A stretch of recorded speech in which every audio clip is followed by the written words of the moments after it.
Welcome to JoyNews Prime. This broadcast is live from our studio at Kukumlimli in Accra. We are live on DSTV channel 421 and GoTV channel 125 and around the world at myjoyonline.com. I'm Noella, Kharyne Yalley. And I am Emmanuel. Samani. Coming up tonight, police in the Upper East region under pressure after 2 men accused of armed robbery were killed during an anti-robbery operation. We have the details as the families of the victims demand independent investigation into the killings. Also, Energy Minister dismisses claims of load shedding since January 2025, despite growing concerns over erratic power supply and generation shortfalls. And later in the bulletin, repair works begin on faulty traffic lights along the Awoshi-Anya stretch barely a month after a JoyNews reports highlighted the risks involved. In business, oil refinery shifts focus to West African crude as the refinery revamp gains momentum. And in sports, sprinter Abdul Rashid Saminu speaks exclusively to Joy Sports ahead of African Athletics Championships. Well, remember, we are your home of independent, fearless, and credible journalism. We're back in a bit.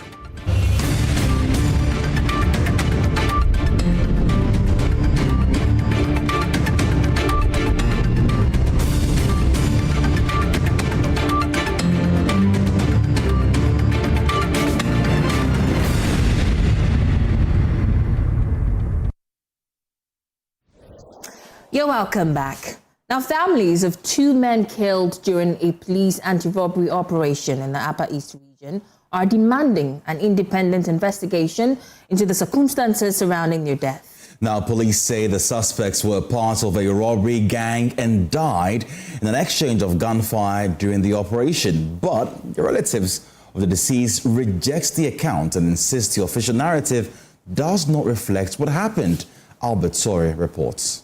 The Ghana Police Service had earlier stated in a press release that 4 suspects were arrested while 2 others sustained gunshot injuries during an operation and later died. The police said the suspects were linked to a series of robbery incidents in the region and that weapons and suspected stolen items were retrieved during an intelligence-led operation on 29 April 2026 aimed at dismantling a robbery network in the region. However, the families and friends of the 2 men killed in the operation do not agree with the police account of events. Out of the 10 arrested, 4 detainees were granted bail, a police inquiry bail. One of the suspects, Samsuddin Mohammed, was alleged to have stolen a motorbike and was taken away for interrogation. Later, around 10:30 a.m., that is the following day after the arrest, on Thursday, 30th April, Said Safiano was also taken out of the police cells for interrogation. The remaining 4 suspects were still held at the police cell to assist investigations. Subsequently, 2 of the detainees, namely Samsuddin Mohammed and Seydou Safiano, who had earlier been visited and seen by eyewitness and the family in good condition, were later reported dead from alleged gunshot wounds. The group has raised several concerns they say point to possible violations of due process and the right to life. No evidence has been provided to explain why the injured suspect were not immediately sent for medical attention, if indeed there was any. The families are therefore calling for the establishment of an independent commission of inquiry to ascertain the circumstances surrounding the deaths and to ensure accountability where necessary. The affected family want to state, for the purpose of the record, that this singular action, like it happened before, would not allow this to slip by. The lawyers of the affected family has been informed, and they will commission or they will start immediate processes to sue the police as soon as possible. Reporting for Joy News, Albert Sorry, Bolgatanga. Yes, there was tenants here when the... Well, let's explore this further and speak to an independent lawyer, Alexander Aban. We're grateful for your time here, sir. This is not the first time we're hearing of these kind of killing accusations against the police. What do you personally make of this latest one?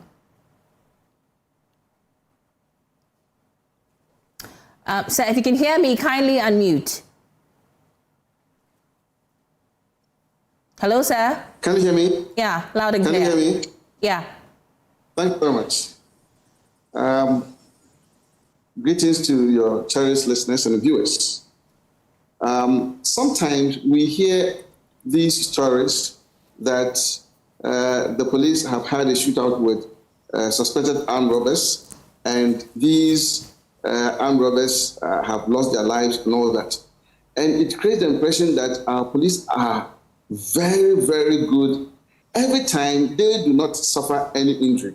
Of course, there are a few times that they do. But most often, you hear that the police have succeeded in, in neutralizing armed robbers who were trying to get into combat with them. I think those stories that we hear are just too sweet and too good to be true. And this one must be a watershed for proper investigation into some of these unnecessary killings. Because the thing is that by Article 15, the life of every human person is inviolable. And so even if a person is found, as the lawyers say, in flagrante delicto, that he is indeed even committing a crime, the law is that he is presumed innocent until he has pleaded guilty or evidence has been led to prove him guilty in the court of law. And so the police must, at any time that they get involved in such operations, try as much as possible to apprehend the alleged armed robbers and then put them before the court so that we have due process of law playing out. Unfortunately, because these people would not be there to speak in their defense, every time the police will come and say that there was a shootout, and then it led to the death of these supposed armed robbers. I think that I agree with the call made by the family and friends of those who have died, that proper, dispassionate investigation should be conducted into these so that we stop this unnecessary killings. Because I think strongly that it is not true always when the police come to tell us that there have been some clashes between the police and the armed robbers, and every time not even a scratch on any police officer, before you realize those supposed armed robbers have been neutralized or have been killed. Right. And so, go ahead. And so I think that this investigation should be carried out if probably we are even going to have a parliamentary investigation to be done, or some independent body to do thorough investigation so that we stop this unnecessary killings.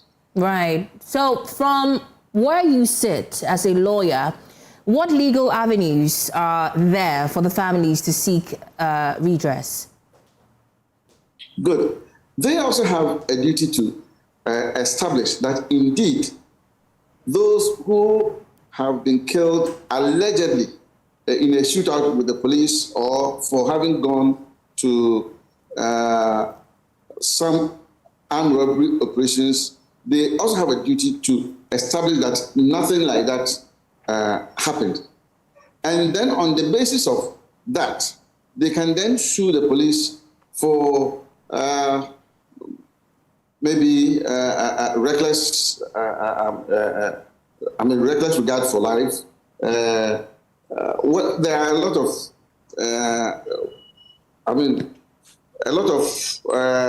relief that they can seek from the court. In fact, if it even turns out that there was clear targeting by any of the police to do that, then a police officer can even be put before court for murder or even for manslaughter. Sure. Thank you so much, Lawyer Alexander. We're grateful for your time here. Well, now the Energy Minister, John Abdullahi Janapo, has dismissed claims the country is experiencing load shedding despite concerns over intermittent power cuts. He says reforms in the power sector and improved ECG revenue collection have helped sustain power generation. The minister also revealed that most independent power producers have been paid their arrears of this month. Emmanuel reports. Many parts of the country, especially in the Ashanti region, have in the past month witnessed significant power disruptions impacting social and economic activities. During his third working visit to the Ashanti region, Energy Minister John Abdullahi Janapo acknowledged recent challenges confronting the power sector following intermittent power cuts. Exclusive data obtained by JoyNews attributed a recent erratic power supply to power generation deficit than technical faults. However, the sector minister explained that the country has not in the last 4 months experienced load shedding. From January to December, there was no month that we did not have load shedding. No month, not even one single month. 2024, the whole of 2024, there was load shedding. Before that, we had serious challenges. And when we assumed office, it took us about 3 months to completely eradicate the load shedding. And the data shows that for the better part of 2025, we never had load shedding. The sector minister further revealed majority of the independent power producers have been paid all arrears as at this month, attributing this to adequate revenue mobilization by the ECG. Before we assumed office, almost every IPP was receiving 42% of their bills.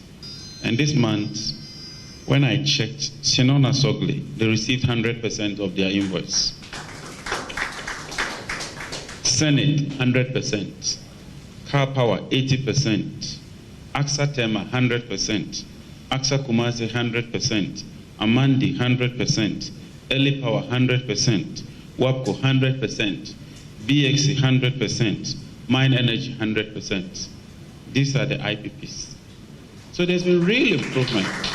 The minister also toured other power projects in the region, including the AXA and Senate plants, which is expected to boost power generation in the coming months. At the Ridge Box supply point, 2 new high-capacity transformers have been fully installed to enhance power supply to the region. Kumasi is a heartbeat of economic activity, and so there's a surge in demand. Demand is increasing. Whilst we're doing that, we also needed to take time to take stock of the challenges. We have a firm understanding of the problems within the energy sector. And so we are taking several efforts, several interventions. In fact, just as I was standing here, I counted about 7 different interventions that we are simultaneously taking. We are upgrading these transformers here. Gridco has just brought a very big transformer. You saw it. We are doing the line which Avensis is working on. We are doing another line to the airport area. We are working on Senate plant. We are working on Access combined cycle to bring the steam unit on. We are intervening with about 300 transformers immediately, after which we'll go to the second phase and take it to 700. Despite these transformer and transmission line upgrades, there are heightened calls for the urgent construction of a third bulk supply point to augment power supply in the region. For Joy News, my name is Emmanuel Bright-Kweku. Well, Emmanuel Bright-Kweku joins us live right now with more with regards to the minister's visit to the Ashanti region. Emmanuel, what assurances did the minister give in ensuring reliable power to the Ashanti region, especially at a time where the region has seen significant power disruption? I remember a couple weeks ago, you were complaining on the page bitterly about the fact that you were sleeping in darkness and you even had to go to the office to charge your power bank, etc.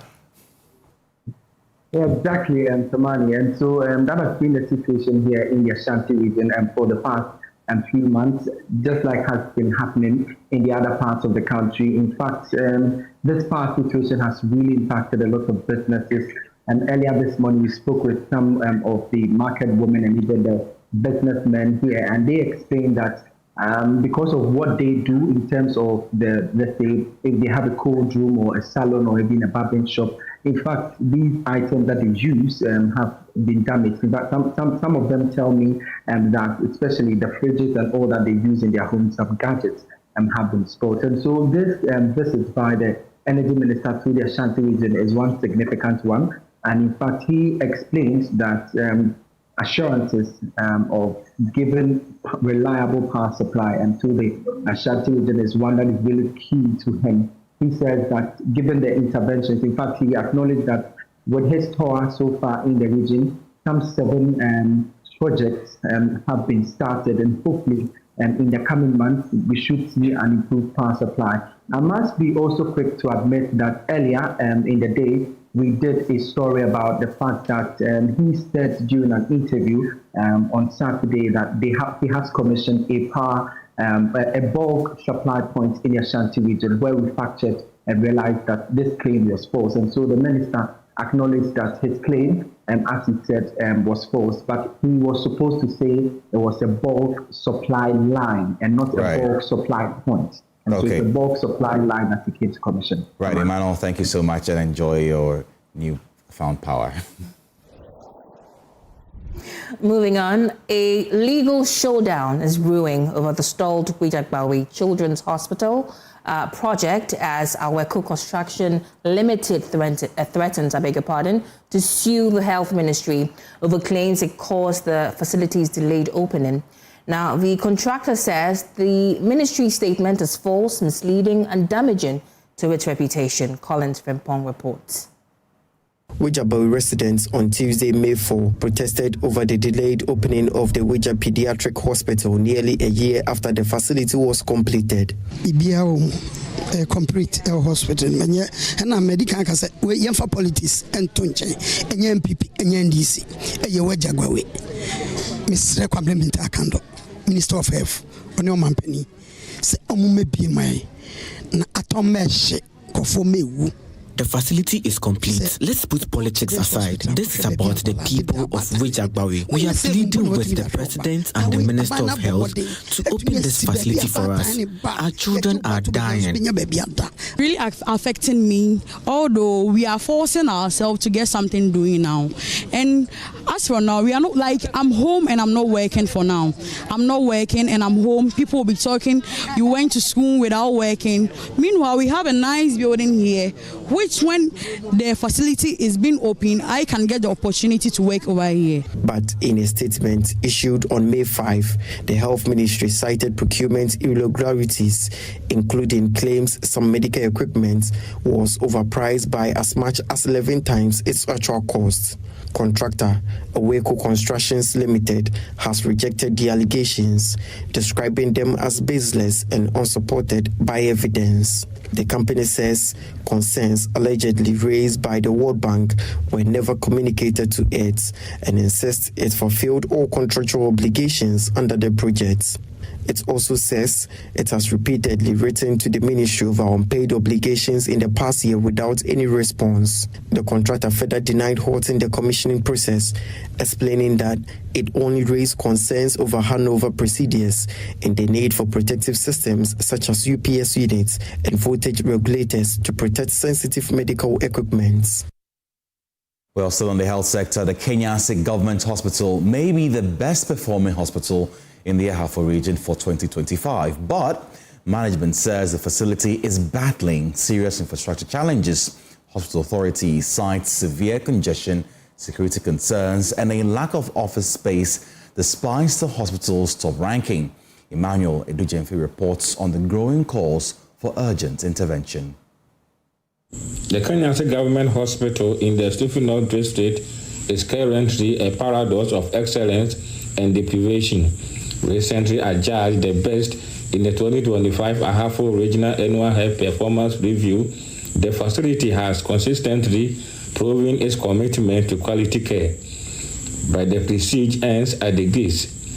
specialist pharmacist Dr. Patrick Apialabi says the absence of a perimeter wall has turned the hospital into an unsafe workplace. There are no fence around the hospital.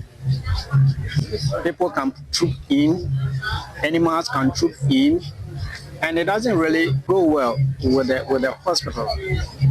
And for that matter, we wish that we'll get stakeholders who come around to support us and build fence wall.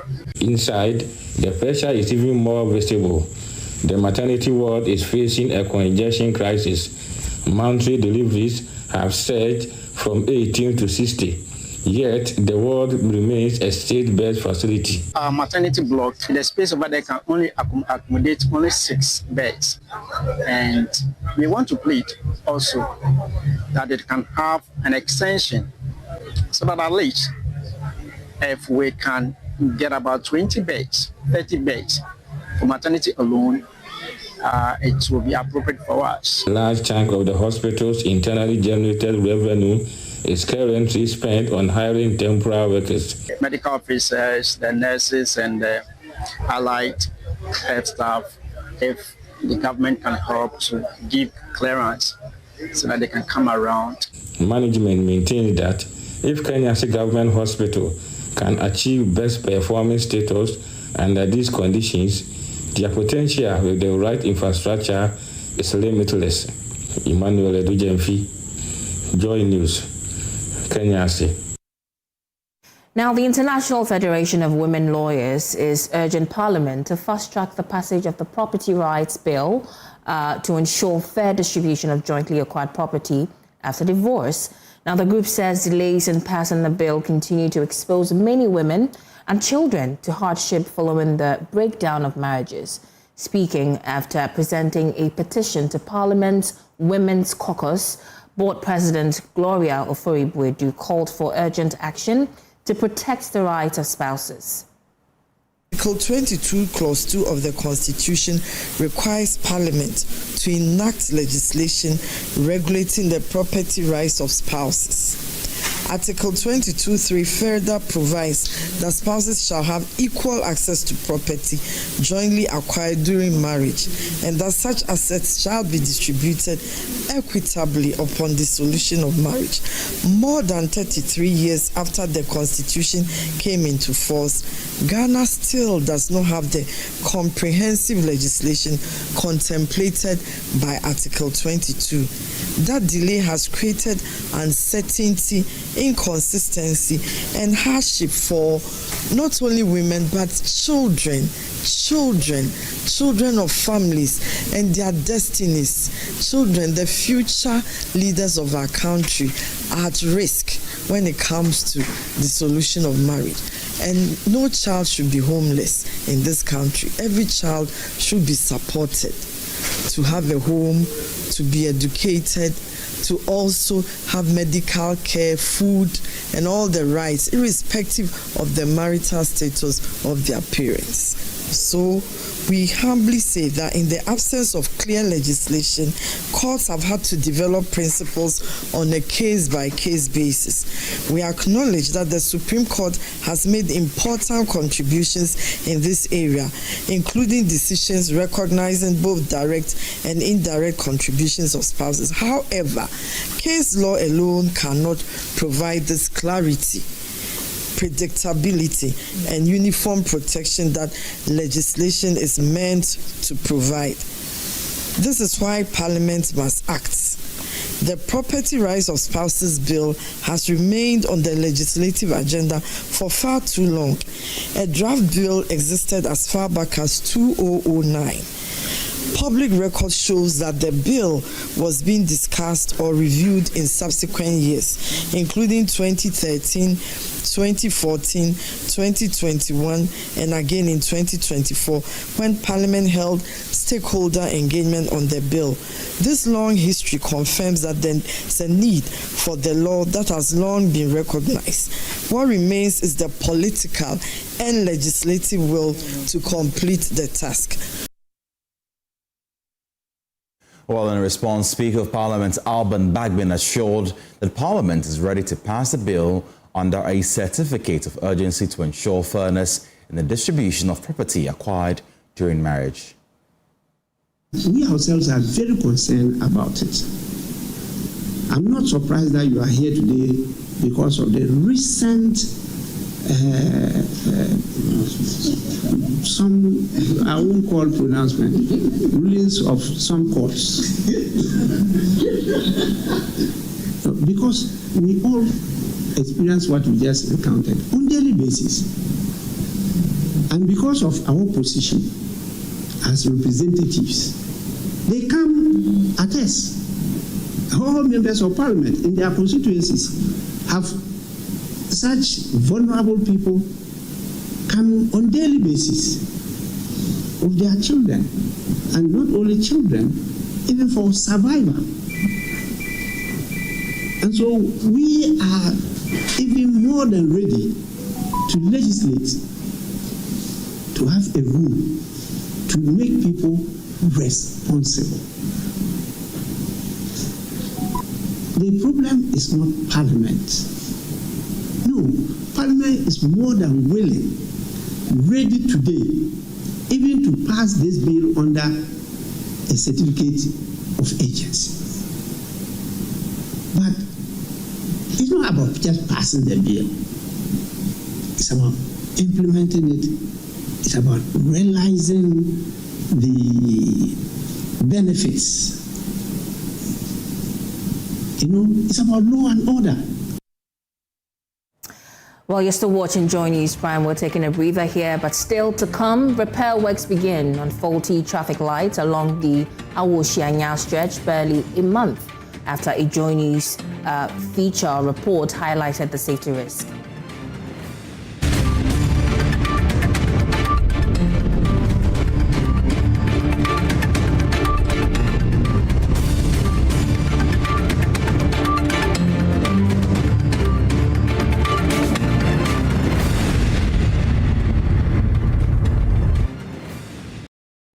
Hey, what's up?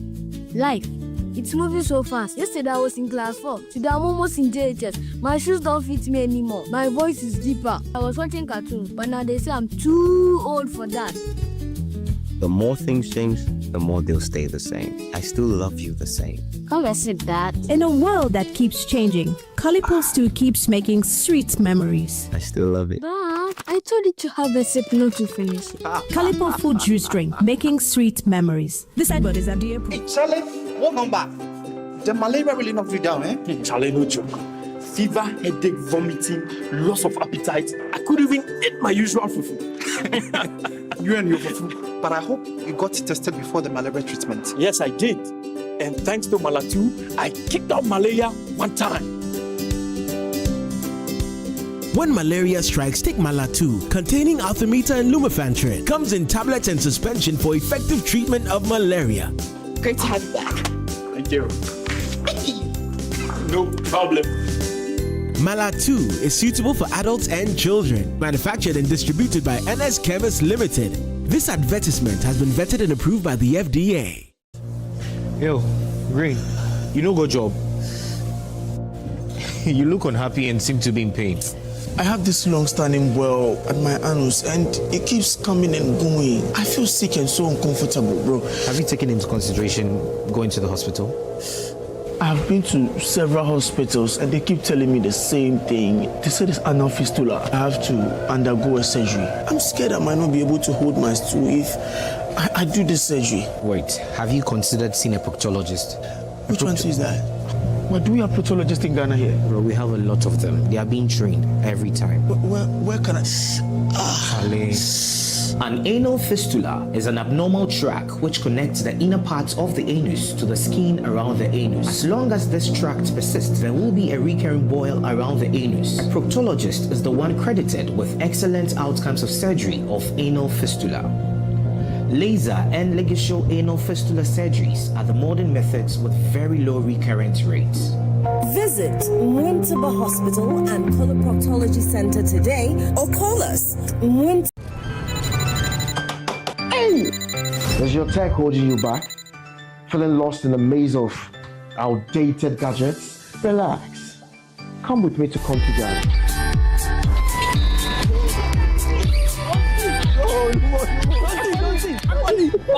Magic. Now I've been international fashion designer. No more pencil than talk matter beer. Coffee Ghana. Classic. Oh, number one.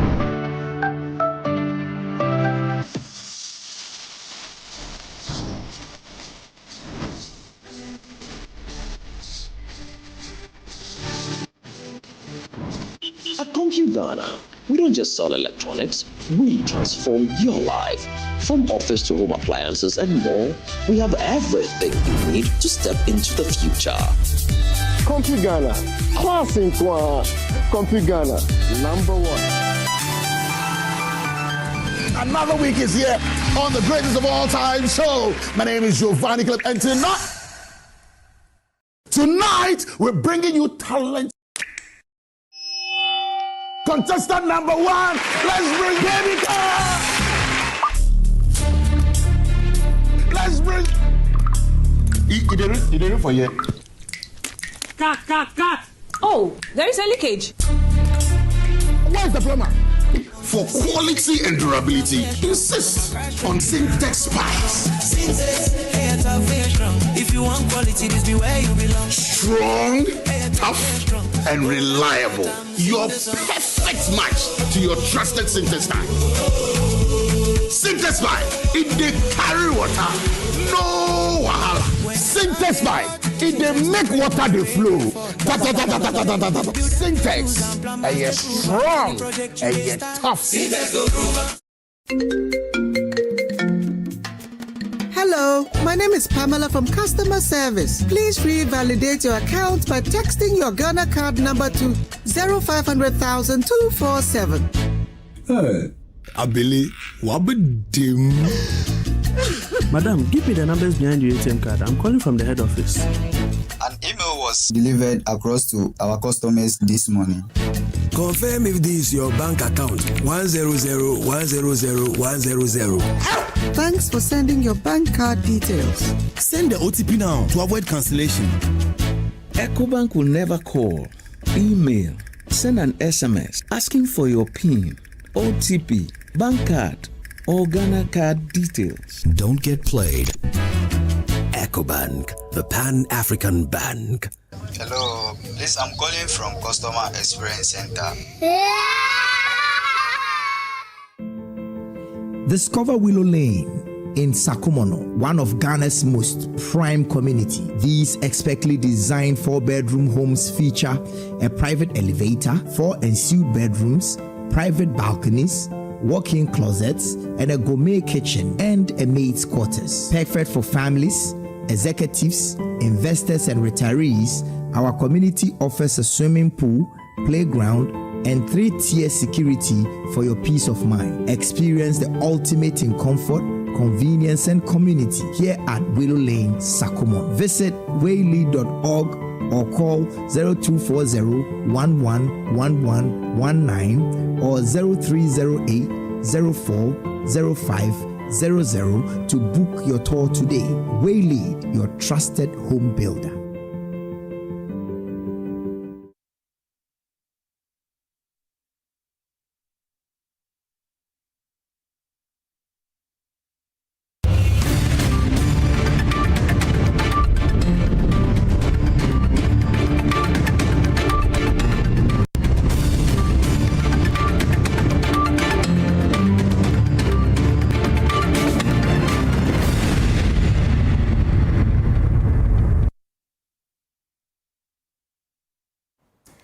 You're welcome back.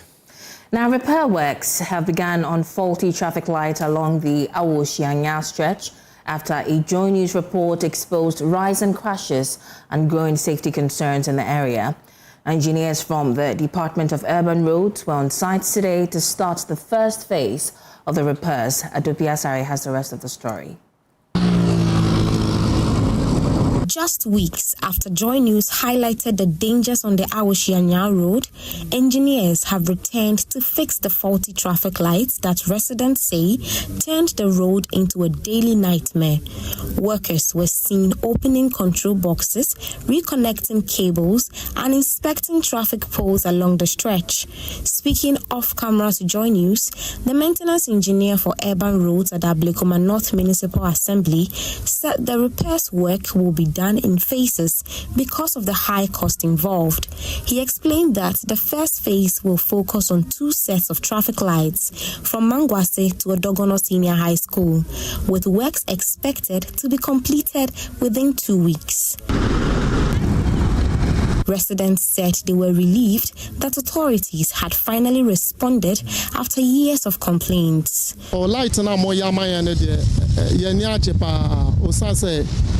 Past by 3 years and your light on your juma. We are excited to finally see engineers working on the traffic lights because for years they have not been functioning and several lives have been lost as a result. We are grateful to Honorable Irabena Oben for listening to our concerns and responding to them. Traffic lights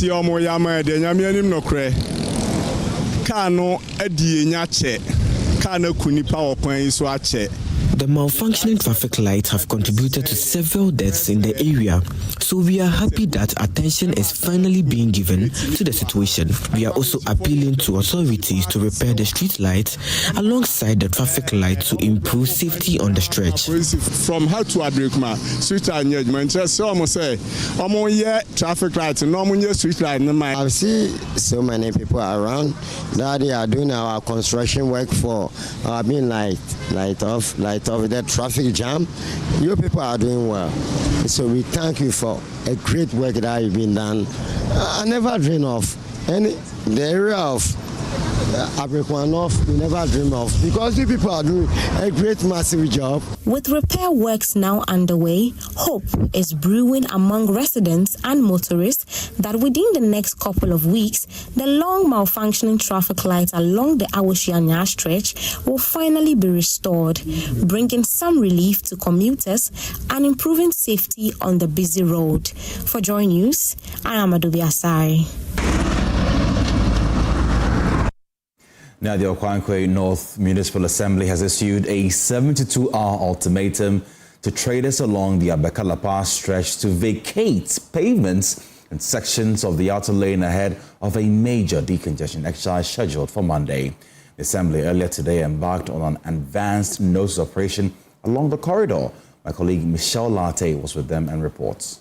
On a normal day, parts of the Abeka-La stretch are occupied by traders with umbrellas and mannequins spilling onto the road and goods lined along the pavements, restricting movement for pedestrians and vehicles. Government says this will soon stop as it moves to carry out a major decongestion exercise along the stretch. Speaking during an inspection in the area, Greater Accra Regional Minister Linda Oklu raised safety concerns over the situation for road users, but assured that order will be restored. Either they relocate them or push them back so that we have the streets for pedestrians to move freely and drivers to move freely. But you know, I'm much concerned. I mean, when it comes to women, I'm so much concerned about them. And so situations where they'll be deprived, from selling, that is what I don't want to hear, or I don't like. We want to allow them to trade. In as much as they are trading, we should also have free movement of vehicles and human beings. Meanwhile, the Municipal Chief Executive for Okwankwe North, Christian Baja, says traders have been given until the end of the week to remove their goods from the streets or face forceful eviction. We decided to do decongestion. So the information service van came around, that was about last week, to give them a 1 week ultimatum that by next week Monday, nobody should be selling on the street and on the zebra crossing. So my works engineer and the road engineer, we are prepared adequately and we are letting our task force come in. affected traders say they are worried about the impact of the planned exercise on their livelihoods. Where do you expect me to go if I'm removed from here? Give me another job and I'll leave. Problem. 1 week they say so. 1 week is too short for us. We are many. So where are we expected to go after the eviction? Sometimes the traders have until Monday 11th May to vacate the stretch. For Joy News, Michelle Latte.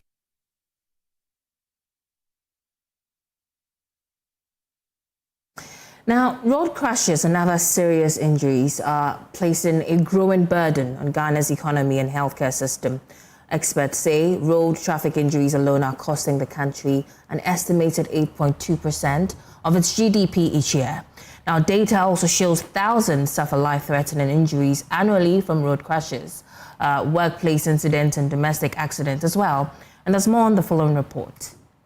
Speaking at a two-day conference in Kumasi organized by the Kenyasi Center for Injury Prevention and Research at the College of Health Sciences, Chief Executive Officer of the Ghana National Ambulance Service, Dr. George Kwejo Owusu, described injuries as a silent epidemic that is ravaging the nation on a scale that has outpaced the response. He noted that road traffic injuries remain the primary driver of injury cases. He says that more than 60% of road traffic fatalities occur among people under the age of 35. He emphasized that effective response requires not only emergency care, but also strong prevention strategies and improved data collection. The global burden of disease tells us that over 72 persons per 100,000 population in Ghana suffer grievous bodily injury annually. More than 60% of road traffic fatalities strike people under 35 years of age. Our workforce, our students, our future. Ghanaian households spend an average of nearly $1,700 to manage severe road crashes. And the national economic cost of road crashes alone has been estimated at 8.2% of our national GDP. Provost of the College of Health Sciences and Chairman of the conference, Professor Christian Ejari, stressed that effective action requires prevention and early intervention at the source rather than management, coping or reactive measures. Injuries are not freak events. They are predictable and preventable.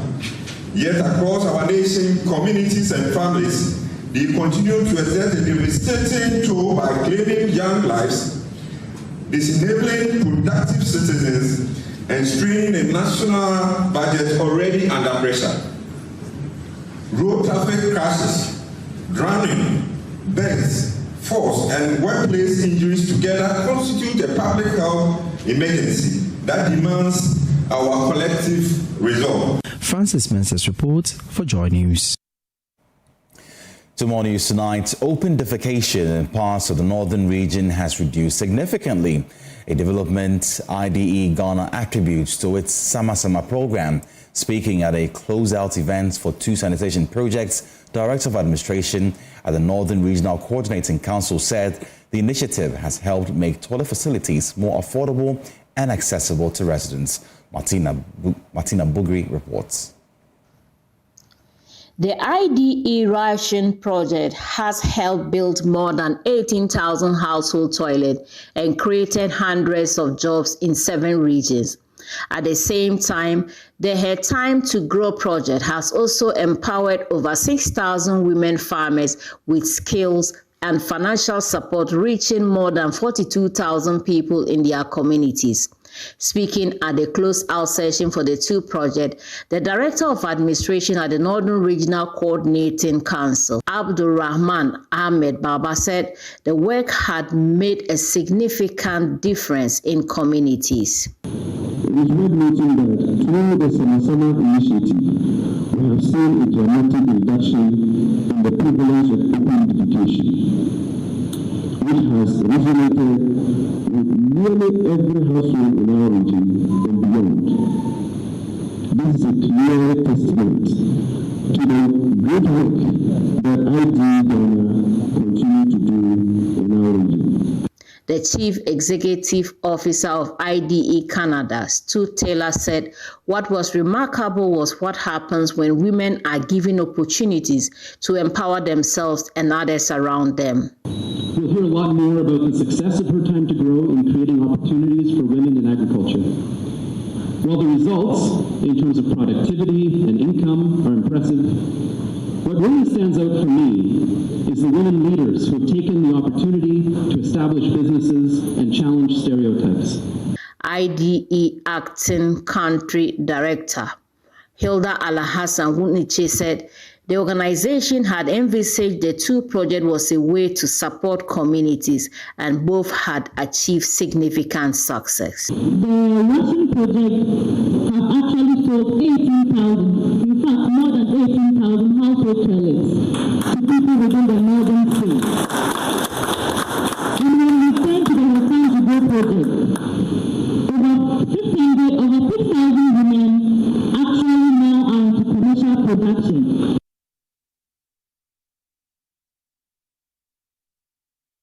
Now, Agriculture Minister Eric Opoku says access to reliable water remains the biggest challenge to dry season farming in northern Ghana. Speaking at the commissioning of 25 boreholes in Molga and the Savelugu municipality, he said many women farmers remain idle for months each year due to water shortages.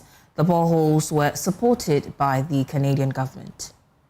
The boreholes funded by the Canadian government and fitted with solar power pumps and storage facilities are intended to enable year-round farming across the Savannah, Northern and Upper West regions. More than 3,000 women in 11 districts are expected to benefit. Speaking at the event, the Minister for Agriculture, Eric Opoku, said the project was designed to change the narrative for communities that have long struggled with seasonal activities. Access to reliable water for irrigation has long been the single most critical constraint limiting agricultural production beyond the rainy season. Farmers, especially women farmers, are forced into months of inactivity after the harvest season, resulting in food insecurity, loss of income, and deepening poverty.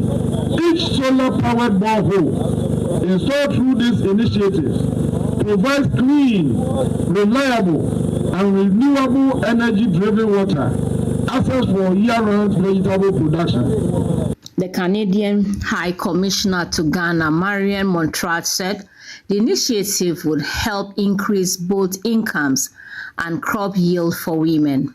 But beyond the technology, what truly matters is what this enables: year-round farming,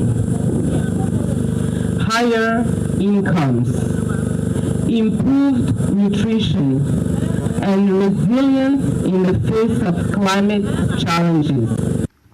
The Northern Regional Coordinating Director, Smaila Ewuntoma, also noted that the facility demonstrates that development can be pursued whilst protecting the environment. What makes this project even more commendable is its use of solar energy, which is clean, reliable, and environmental friendly. At a time when the world is grappling with climate change, this initiative demonstrates that we can pursue development while protecting our environment. Oh, to some more interesting news tonight, because imagine showing up for a job interview only to be rushed into a live TV studio and introduced to millions around the world as an expert guest. That was the experience of Congolese Frenchman Guy Goma, who was mistakenly identified as technology journalist Guy Kharyne during a live TV broadcast. What followed became one of the most unforgettable TV moments. Take a look. into the music business, but then it launched iTunes, the online music store, which is when the row started.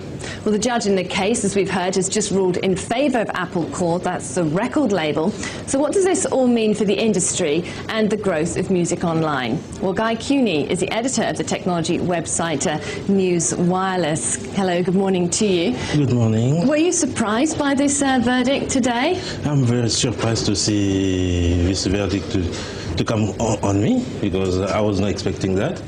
When I came, they told me something else, and I'm coming. You got an interview there, so it's a big surprise anyway. A big surprise. Exactly. Yes, yeah. With regards to the cost that's involved, do you think now more people will be downloading online? Actually, if you can go everywhere, you're gonna see a lot of people downloading to the internet and the website, everything they want. But I think it's much better for the development and to improve people what they want and to get on the easy way and so fast the things they're looking for. Amazing stuff. Well, it's been 20 years since the live TV mix-up that turned Guy Goma into an internet sensation. He's now reflecting on the moment that unexpectedly thrust him into the global spotlight. There was two stools only. So for me, just to wait for the interviewer to come and maybe we're going to start doing our job interview. And it wasn't until the first question was asked that exactly, because as soon as the journalist came, she sat and all the light went on straight away and she started talking. So that time I just realized I'm on the wrong place. TurboScribe creates text transcripts from your audio and video. Look, oh my days. This story tells me a lot about composure. Absolutely. Ease. Yeah. Reading around. And for me as a journalist, it tells me that every time I walk into a studio and I see my guest, it's courtesy, right? Say hi to your guest. Absolutely, absolutely, I agree. This is great. This is awesome. Anyway, that's 20 it years on. For the bulletin. We're grateful for your time here. You should log on to myjoyonline.com. We've got showbiz coming right up. So stay tuned in.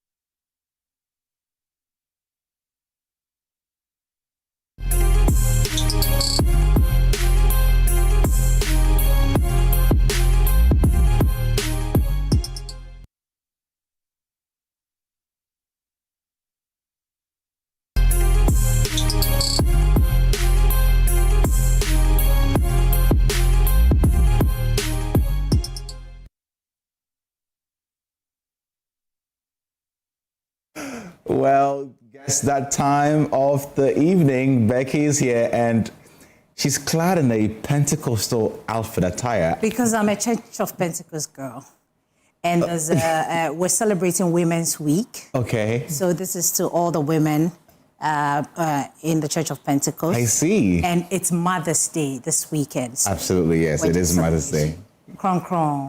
Yeah, right. Take it away. This evening, let's talk about... No, we're actually doing this. Okay, okay. So we have VGMAs. Yes. Oh, I keep saying TGMAs. TGMAs. Becky. Don't worry, it happens. TGMAs. And the conversation that everybody's having and what we're looking forward to is the Artist of the Year. So that's essentially...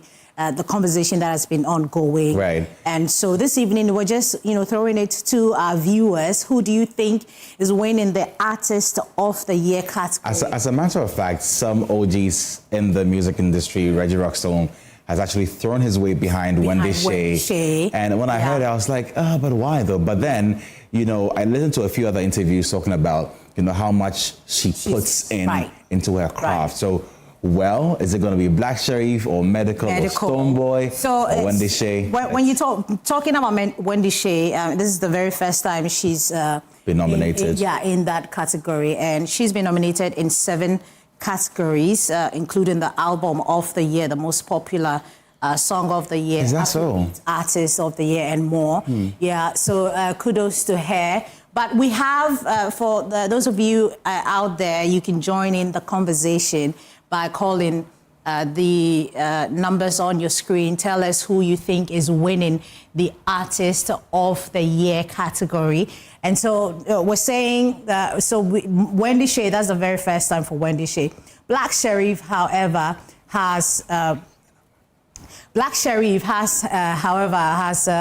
9 nominations, right? Wow. 9 nominations, and he has been nominated in 9 categories, including Album of the Year, Songwriter of the Year, also most popular. But I'm sorry, not to sound disrespectful, but what is medical doing in there?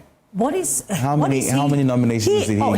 He got, I mean, that's surprising to you, but he got actually 9 nominations. Really? Exactly. And some of the things that he's been nominated in Album of the Year, the Distribution 2. Yes, I haven't heard it. You have no idea. I'm telling you now. I see. Do we have a caller on the line? 0302-211-691. Oh, there's somebody on the line. Yes, Paul is on the line for you. Paul is on the line. Hello, Paul. Krong krong. Yes. Hello, good evening. Good evening, Paul. Please tell me who you think is winning the Artist of the Year. Don't mention the name, just sing a line of the song. So the one winning the Artist of the Year is Soba. Okay, so Stoneboy there. Thank you so much, Paul, for calling in. We're wishing you and your artists all the best. We still get more callers coming in. Yeah. But on Facebook as well, we have people sharing, their comments on Facebook. Derek, if we have the Facebook post, can you put it out there so that we know?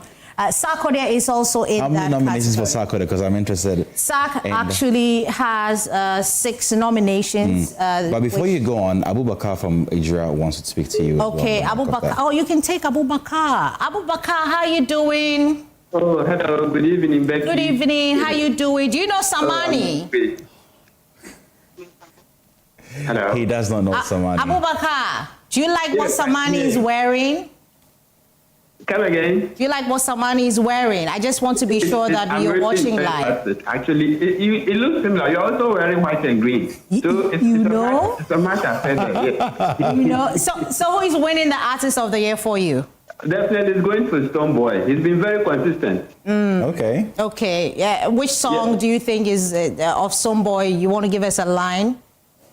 Oh, I'm not good at it, but I'm actually for him. I'm grateful that you called in, Abubakar. Thank you so much.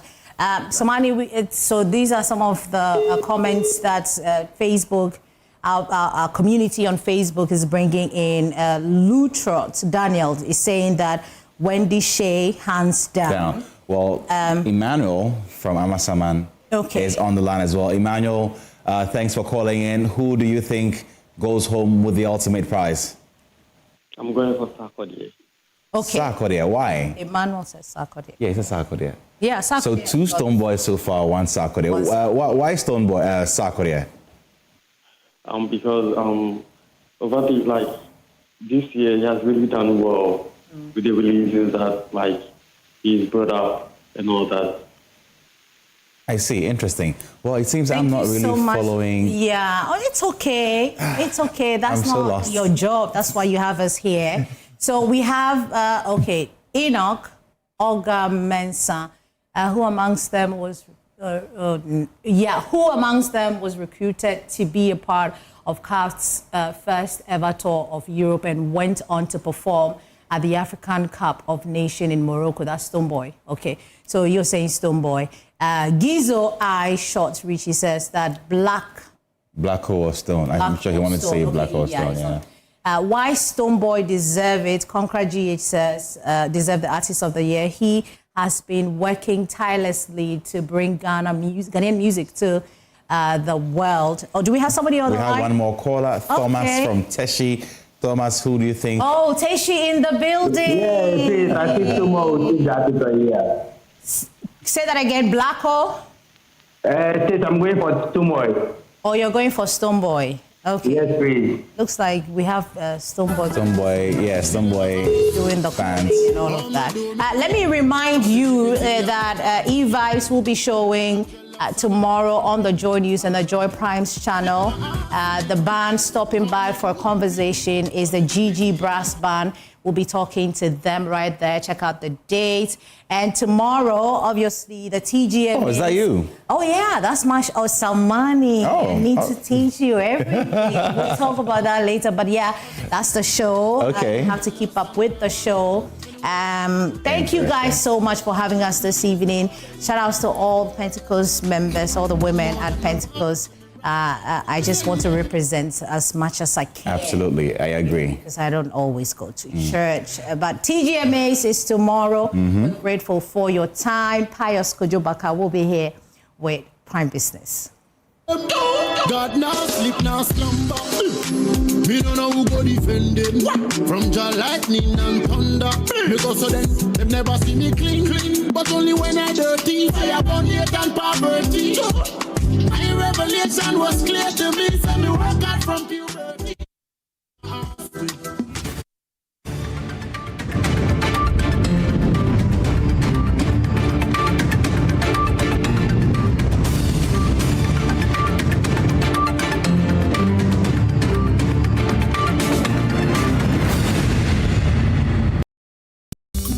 Did you know that Ghana's Children's Act Section 91 clearly says, no person shall engage a child in exploitative labor. That means children must not be made to do work that deprives them of their education, health, or development. Hazardous work? That is not allowed. Working in stone quarries, carrying heavy loads as kayaye, hawking on busy streets in the scorching sun, being used as domestic servants in homes, or diving into dangerous waters to untangle nets, rowing canoes for hours under the hot sun, and working all day without food or rest.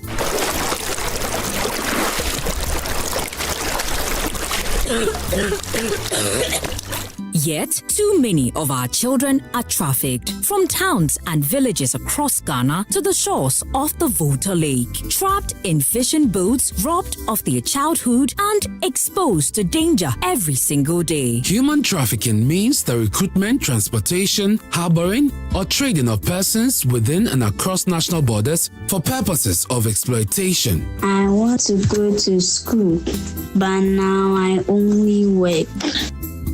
This is child trafficking. It is a crime. It is against the law and it must stop now. Parents, guardians, community leaders, protect our children. Report suspicious movement of children and do not give your child away to strangers promising jobs. Together, let's end child trafficking now. This message is brought to you by the International Justice Mission with support from the National Commission for Civic Education.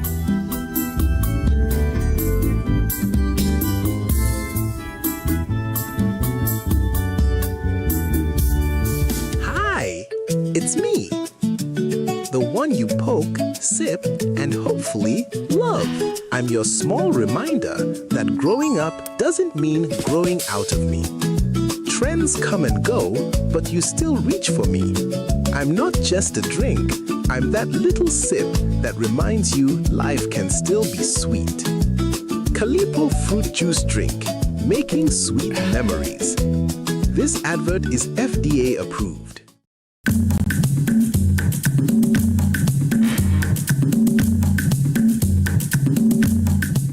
Eko becho ake wobu noni wasumo be kume ejion shikenisa koni lahi sani akaba.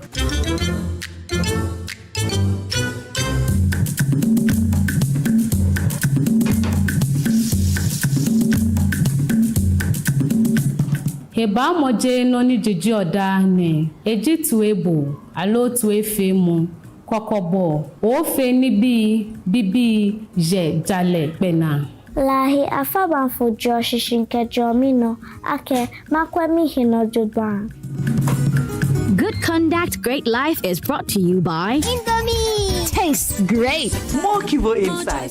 Kivo Gary Soaking Mix. Taste of Ghana.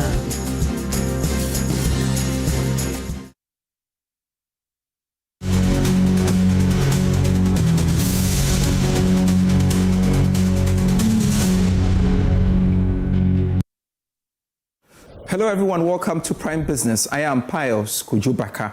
The Tema oil refinery is turning to crude oil from West Africa as part of efforts to restore stable operations and support a long-term recovery plan.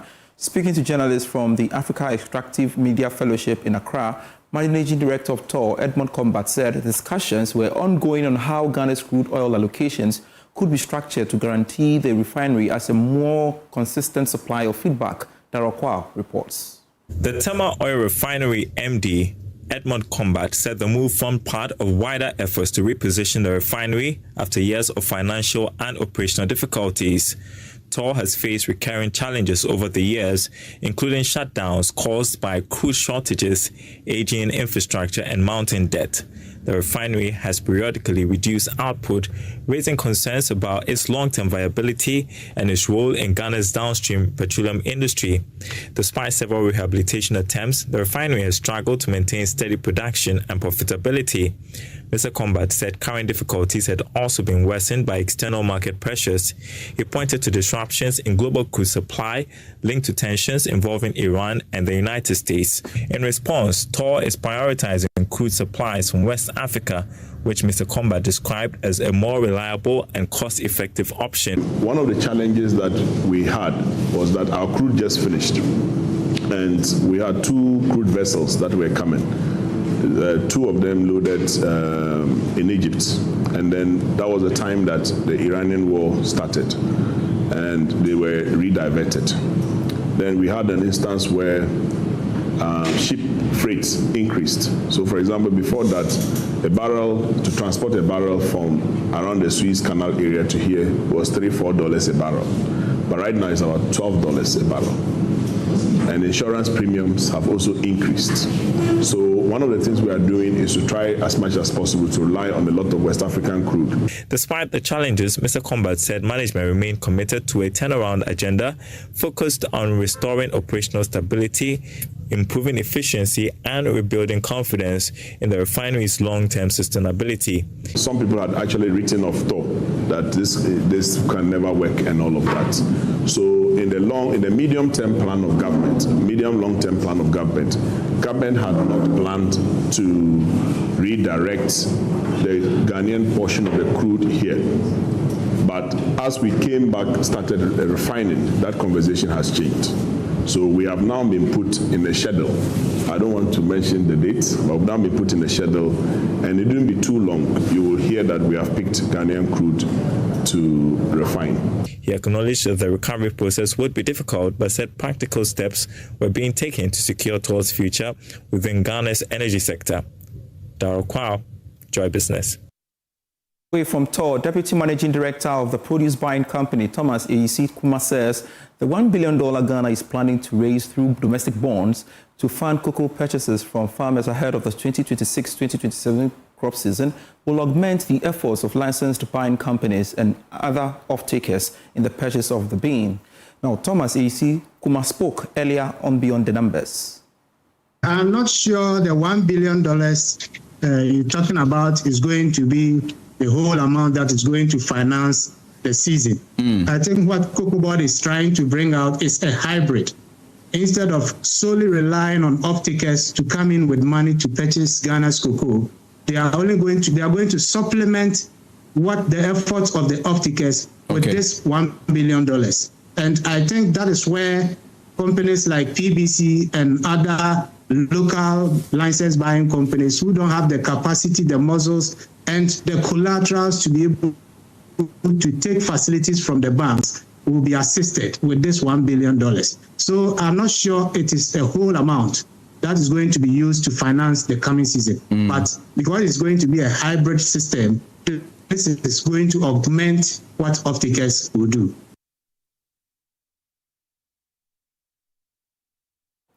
Second Deputy Governor of the Bank of Ghana, Matilda Santiesidu, has called for greater investment in infrastructure to drive Africa's digital and financial transformation. Speaking on the final day of the 3i Africa Summit 2026, Madam Santiesidu said the continent must move beyond policy discussions and focus on building systems that create opportunities and skills for the youth. What barriers do our people face today? What infrastructure do we actually have that we can build upon? And what can we scale, ensuring that no one is left behind? Now, let me talk a bit about capital, because later today, there'll also be a conversation about attracting more capital to Africa, and that is important. But let's be honest, capital is what it is, capital. It flows where systems work, where payment rails are reliable, and where regulatory frameworks are clear and trust exists. Therefore, to attract more investment into Africa's digital economy, we must build the architecture that allows innovation to grow. That includes payment systems that are trusted, digital public infrastructure that supports identity and access, consumer protection that builds trust, and regulatory coordination that allows businesses to expand across the continent. And that's why the next chapter of inclusion matters, and that is why it's about systems. Government's Feed the Industry program is prioritizing access to raw materials for the domestic manufacturing sector as part of efforts to deepen industrialization and boost export earnings. Speaking at the World Bank ISEF seminar in Accra, the Minister for Trade, Agribusiness and Industry, Elizabeth Ofusui-Jare, stated that the restriction on the export of selected raw materials aimed at promoting local value addition and strengthening the country's manufacturing base. Ghana has significant potential to drive economic growth and create jobs, but much of that potential remains underutilized. Unlocking these opportunities will require a strategic shift in trade policy alongside reforms to address cumbersome trade facilitation systems. Speaking at the joint World Bank ASET-ISA seminar in Accra, the Minister for Trade, Agribusiness and Industry, Elizabeth Ofusui-Jare, highlighted government's Feed the Industry program, which is aimed at boosting the local manufacturing sector through improved access to raw materials. The President of the Republic has been clear that the old model of exporting raw materials while importing finished goods into our country belongs to our past, it's in our history. Our new objective is to add value. Nowhere is this more visible than in our approach to cocoa and gold, the two commodities that have defined Ghana's export story for generations. I repeat this portion.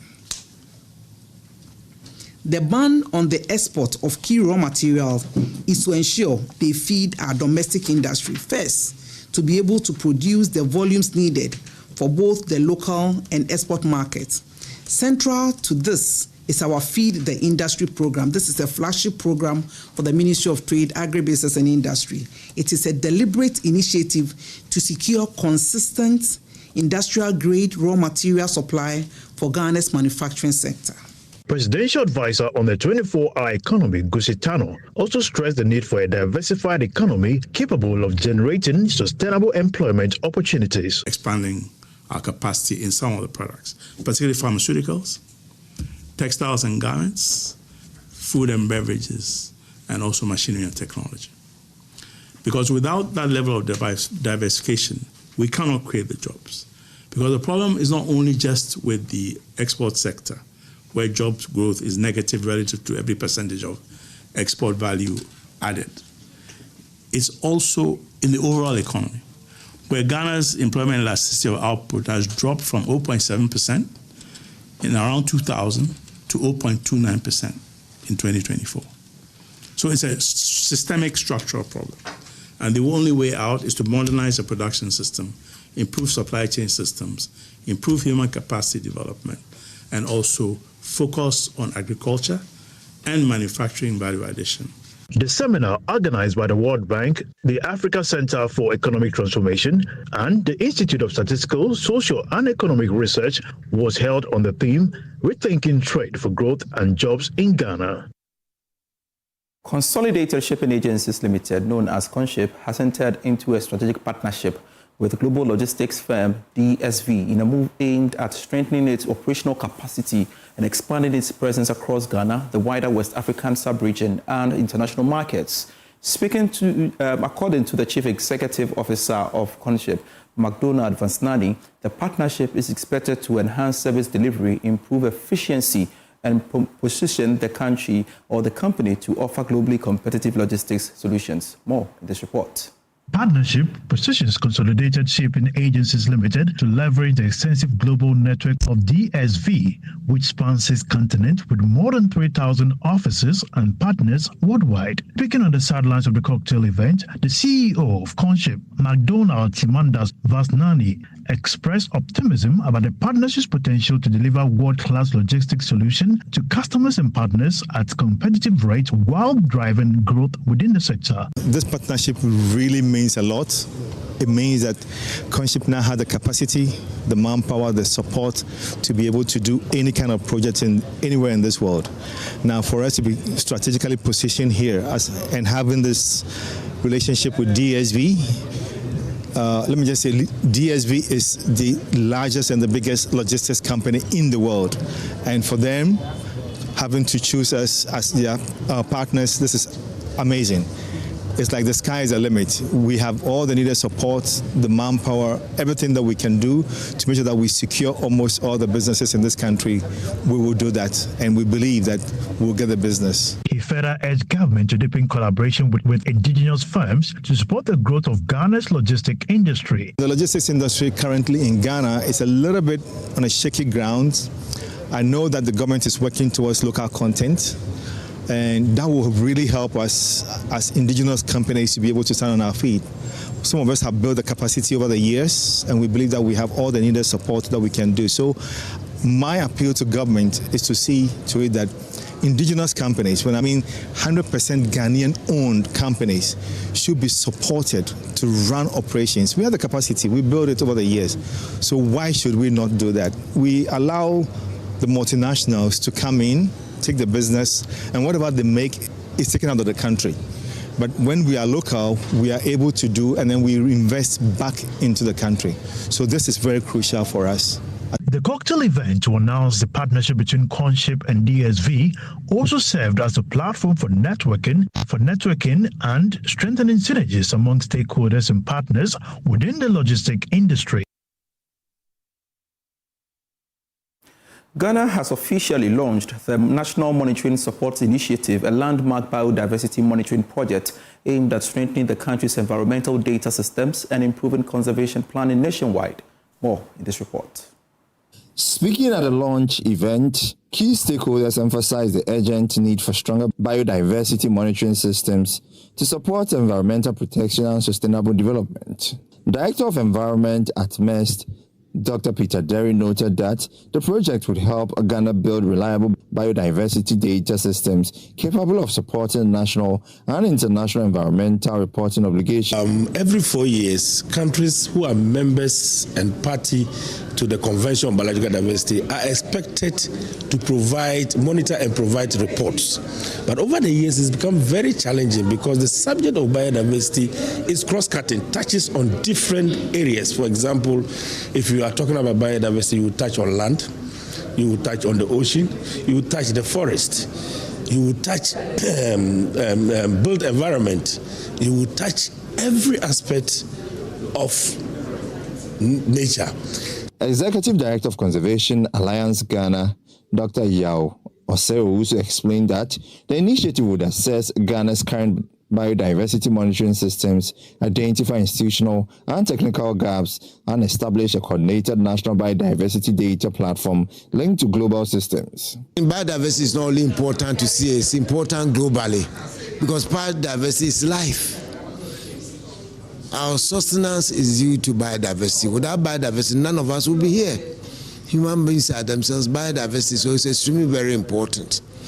Now, this project is also critical because it helps to mobilize data for decision making, mobilize data to fulfill our commitments with respect to reporting to CBD. On this part, Chairman of the event, Professor Daniel Nukpeza from the Institute of Environment and Sanitation Studies, University of Ghana, described the initiative as timely and essential for safeguarding Ghana's natural ecosystem amid increasing environmental pressures. Yes, of course, we can't fail. I'll frame it in terms of the importance of biodiversity for us humans. Of course, if we don't think that something is important, then it will not be important for us to monitor it. But it's important to do that because of the benefit from biodiversity. One, even in terms of the ecological significance, the ecosystem services that they offer. And indeed, you cannot really budget and plan for anything that you don't measure. So if you don't know the status of something, then you cannot plan appropriately. The National Monitoring Support Initiative is coordinated globally by the UN Environment Programme World Conservation Monitoring Center in collaboration with regional and country partners across Africa, Latin America, and the Caribbean, and Asia and the Pacific. The Fisheries Commission says it is stepping up efforts to educate fisherfolk on the growing impact of climate change on Ghana's fishing industry.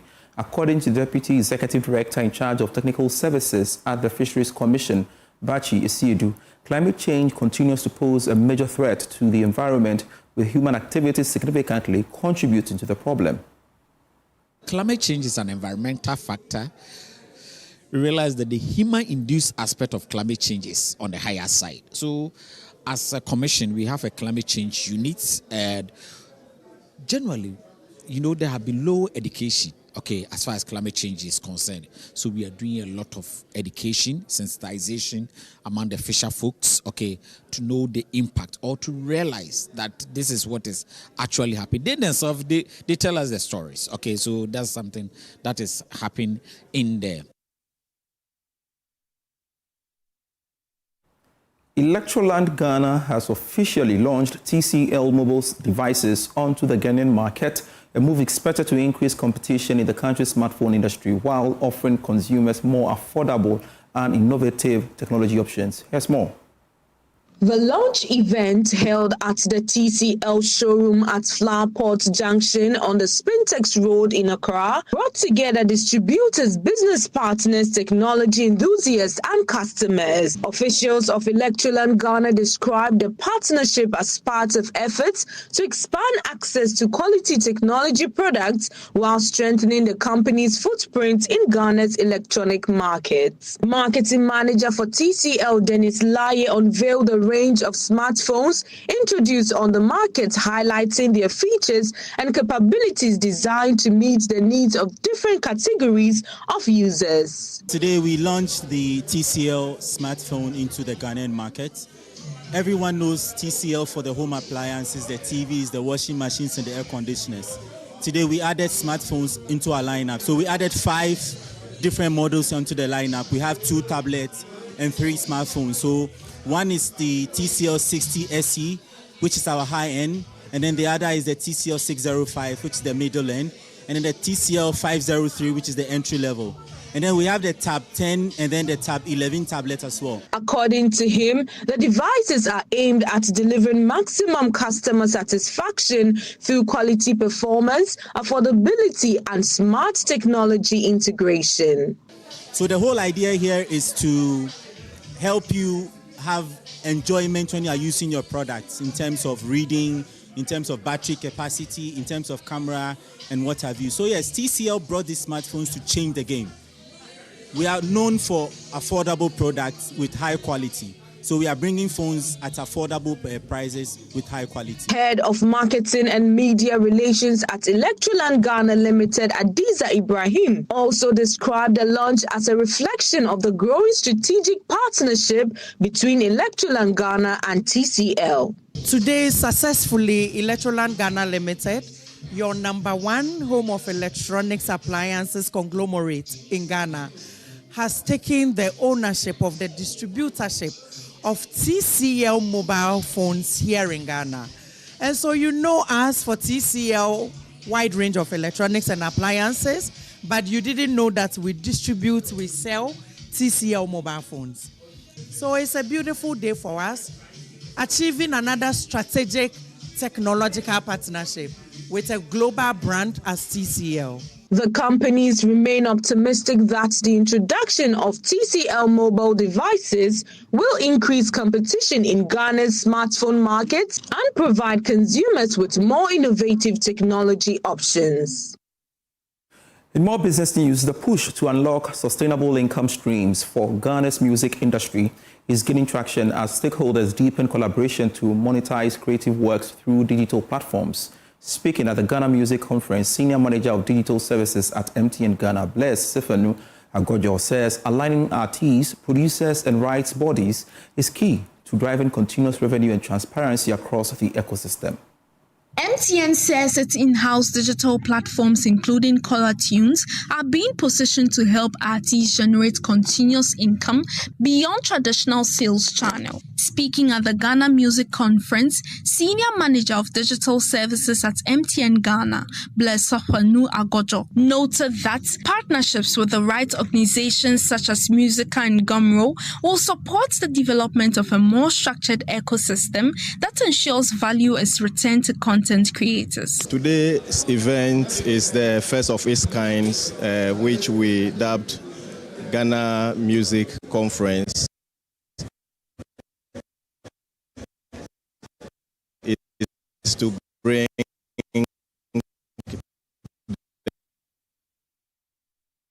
money back to the artists for their work and how they can sustain their other revenue stream through using MTN platform like Color Tunes platform to generate continuous income and revenue for their work in future.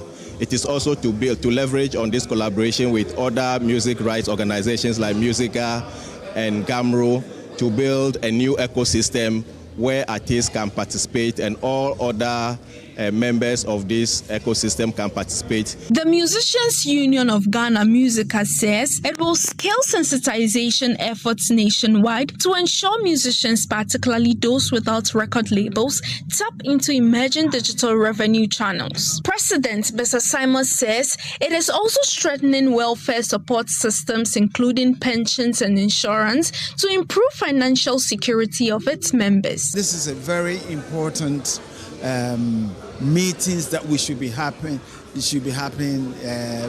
between the stakeholders. As we all know, the system have changed. It's not about CDs or pen drives or anything. So when we engage the stakeholders like this, we get to know what is happening. We bring all our members here, and we have the greatest numbers when it comes to music industry because we serve the whole nation.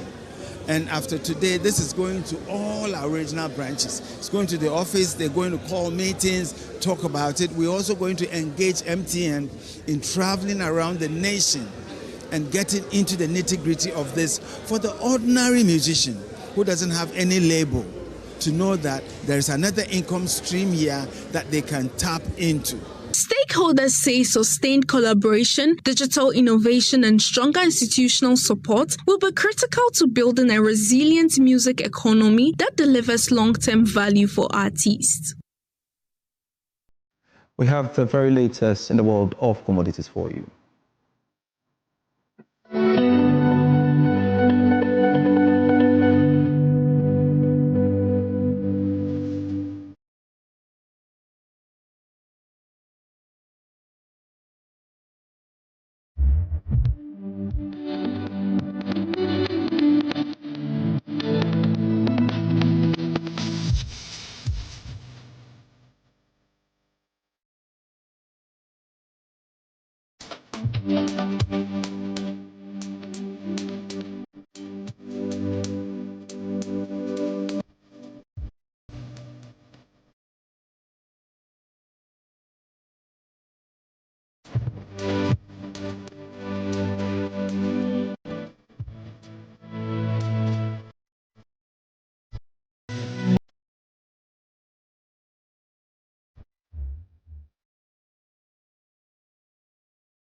I am Pius Kujubaka. Daniel Kharyne is next with Prime Sports. To have a lovely weekend.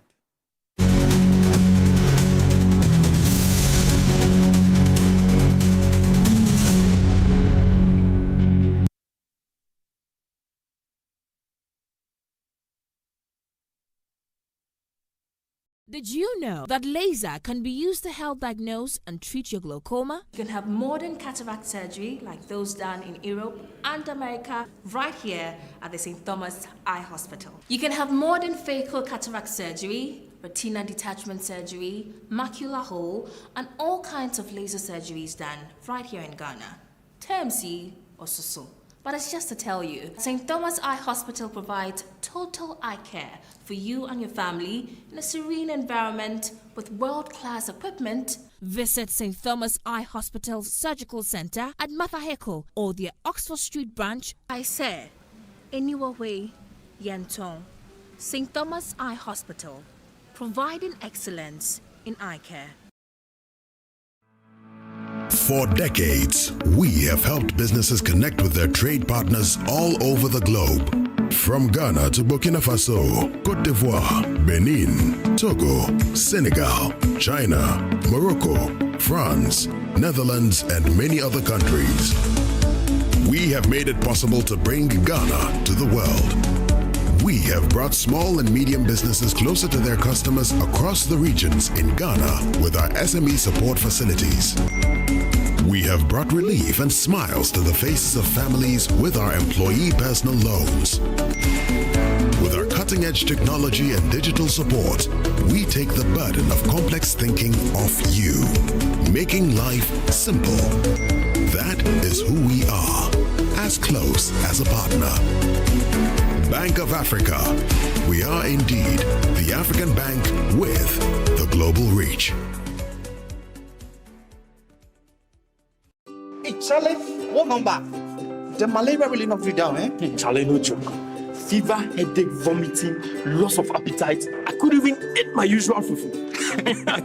You and your fufu. But I hope you got tested before the malaria treatment. Yes, I did. And thanks to Malatu, I kicked out malaria one time. When malaria strikes, take Malatu, containing artemether and lumefantrine. Comes in tablets and suspension for effective treatment of malaria. Great to have you back. Thank you. No problem.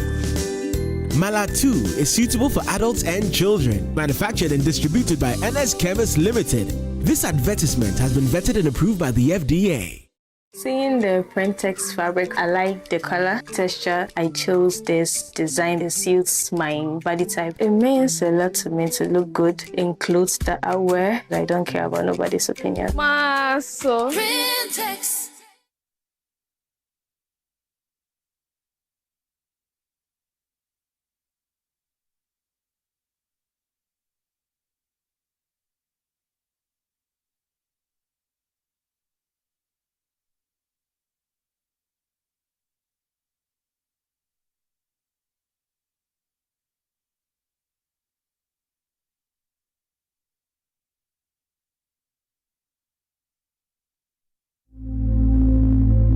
Imagine a family without a home. Imagine a song without a voice. Imagine a church without prayers. Imagine a government without citizens. Imagine democracy without journalists. Imagine a world without the media. Life is full of issues and stories about people, communities, and governments. Stories that have to be told by well-trained journalists. That's why you can't imagine news without Joy News.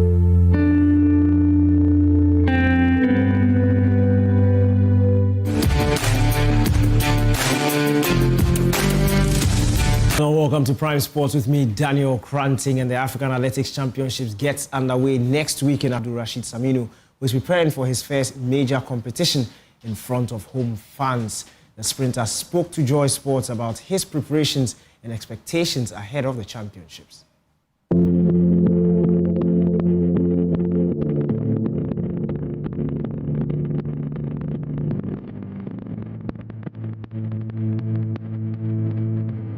Ghana's 100-meter record holder Abdul Rashid Saminu is gearing up for the upcoming African Athletics Championships in Accra, where he's set to compete in front of his home fans for the first time in his career.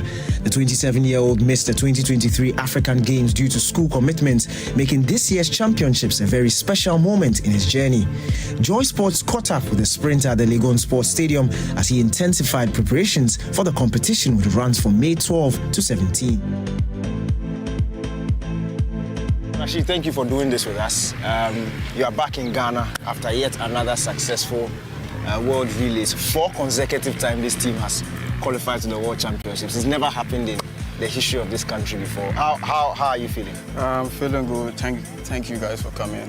You guys come and see what I'm doing here. So that shows that the potential we have towards the African Championships. So being qualifying, I think this is my second time joining the team, running the 4x1, and all time we did good and made it to final. So it's been good. The guys are good. They are ready for the African Championship as well. So we are just here to do our thing. Glad we come early. Yeah. Let's talk about your season last time around. Let's take a walk. Last season, it was amazing for you on a personal note. 2 national records in the 100 meters in a space of like 2 months. Then in the 4x1 also, you did brilliantly. For the first time in this country's history, we did sub 38 seconds and we did it back to back. So you broke the national record in the 4x1. When you look back on last season, when you started this whole journey, is it something you expected to happen or it took you a bit by surprise last year? Oh yeah, last season was just like me and my coach sit down and build the program. It's like, hey, this year is your last year, so you have to go all in. Yeah. It's either you get 9-to-5 job or you go pro. Yeah. So when they tell you 9-to-5 job in America is very different. You are going to be working hard every time, day in, day out, and you can't even train and run. So I was like, okay, let me choose pro. Let's see how it's going to go. So we program it and say, hey, don't play with anybody this year. Just go in and run your best. So going to the season, I also already know mentally, I was prepared. Physically, I was very prepared towards the season. So when we go to regionals, I think my first Open champion at Florida Relays around 9-8, windy, I was like, oh, I'm there, I'll get it. So if I win Liga, that's it. So I already communicate with Samani. I said, I'm coming for the record that you have. So he said, go for it. If you go for it, you are going to go pro. I was like, okay. So we go to regionals then. I play a little bit in the semi-final, then final I was locked in. I know that I'm coming to do something crazy. So gunshot, then I'm gone. So I just know when I cross the line, I didn't even look at it. I just know what is coming. So the commentator mentioned the time. It's not new. I already prepared towards it. So it was a good season and going to nationals, and nationals didn't go well because we went to different city, different environment, the weather is different, the time zone is different. So I was finding it difficult to adjust.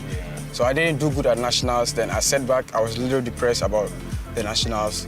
I sat back for 1 month and come back and broke the national record at Georgia again. So I was like, okay, now we need to go get the money. So after the season went on, I think I got a deal from A6. Then we go to World Championship with the boys. Yeah. So it was amazing season. I was very happy what I achieved so far, and I'm looking forward for more. Let's talk about this time around this season. You had a good opening to the indoor season, 654 in the indoor season. Not too many races. In the outdoor, in fact, last week in Gaborone was the first time you were racing outdoor. But the big task ahead is the African Championships. Oh yeah. I think African Championship and Commonwealth Games. Yeah. The goal is to just make the legs feel better at the World Relay Championship because I haven't opened my season. So my coach said, hey, you don't have to open your season here. You can go back home and do it over there. Since it's home base, that kind of motivation can lead you to some solid times. I was like, okay, then I was pressuring him to open my season in the United States, but my season that I was going to race was to crash World Relay. So I was like, okay, I choose World Relay. Then we came there, luckily, we arrived late, we still show up and do our best for the country, qualify. The plan we have towards the semi-final, we didn't get it, then we switched the legs and was able to achieve it.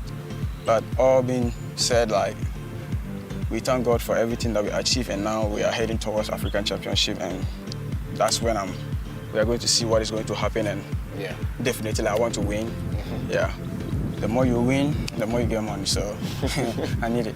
So I have to win. Yeah. Yeah, but what's the preparation looking like for the African Championship? As you can see, I'm training here. I'm hitting up. Focus on Tuesday. I'm really prepared well. I talked to my coach and said, hey, don't think too much. This is home, so you don't have to think too much. I come here. I'm adjusting to the weather too as well. Yeah. It's a little humid and finding half time to brave, but I'm getting it now. Yeah, I just did solid practice today. I feel good. I'm going to rest and do recovery, then see what is going to happen next week. Yeah. What events are you participating? I think my coach wanted me to run only one, so he said I should choose one between 4x1 and the 100. So I was like, oh, this is my country. I have to show up for them. So I choose the 100 and I add the 4x1 to it. And say, okay. So opening season 200, maybe we can go do it at the Diamond League side. Okay. Yeah. So this year I might be running the Diamond League too. I don't want to be left out. I need a fast time to enter. So yeah. So we are ready. Everybody's around now. Everybody arrived early. So we are going to kick the season on, then see what is going to happen. We are ready for all the African people coming to run here. They have solid teams too, so we are preparing towards them.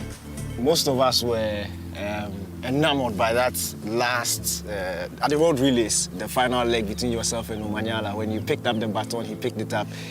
His body language looked like he could run you down, and then he just realized, nah, maybe Rashid is just a bit too fast. What was your feeling when you saw you were going to line up against him? He's African world record holder. You are probably the most informed African in terms of last season's times. What was that feeling when you were side by side? Noella is a great athlete. He's been doing good this season. He ran like 3.9, so, but that shouldn't be the case. Towards I ran against him. I think he's still owing me like 3 solid wins. Yeah, I ran against him at Paris, I ran against him at Budapest and Tokyo, and all of that I ran him down. So this is not a big deal. If I receive baton before you forget it, even if it is 2 meters, you can't catch me. Yeah, so that's how I wasn't even putting much effort because I don't want to cramp. My leg is still heavy, so yeah. Let's finally talk about the relationship between the relay team. We see you guys on social media, chit-chatting, cheering each other on. When you broke the record as Avanti Jopo in the comment section, Fuseni. What's that relationship like? We know most of you are based outside, but you are not close in terms of geography. But it seems like you guys communicate a lot, and there's that friendship in the group. We are like family. We have a crazy group chat. So when everybody run, if you run, we come to the group and congratulate everybody. If you post, we can come and show love because we are from the same family, the same country, and despite that we are far apart, we still communicate. And when we meet, it's like brothers and siblings. So we are just enjoying the moment that we had together because it's not every time that we get it. So we are like family. The relationship is very good, and that's why now we are doing very good 4x1. Ghana owes Nigeria. We have this grudge match, revenge. Last time we raced here at the Africa Games, disappointing. We couldn't win it. This time around, we have a team that is in form. Is that sort of something that goes around in the group when you come up against Nigeria? Is that rivalry? Does that... Oh, no, I don't really see it that way. Nigeria have their solid team, we have our solid team. I just like the fact that they put it in that way, then the banter we can do back and forth with it. I don't know, the relationship is nice when we meet out there, but when we run, even when we qualify, they come to us and congratulate us for qualifying. So, and that's good relationship between them. And I know they are here, and we are going to do like maybe at least banter a little bit. Then we tease each other. It's good. We have good relationship, and I can't wait to see my Nigerian brothers here. Most people don't know that I'm half Nigerian, so really? So I might be supporting both, but my heart belongs to Ghana. So. All right, Rashid, thank you so much. My dad is still in Nigeria, so. Oh, interesting. Yeah. Interesting. So I'm hoping this is my first time my mom will see me run.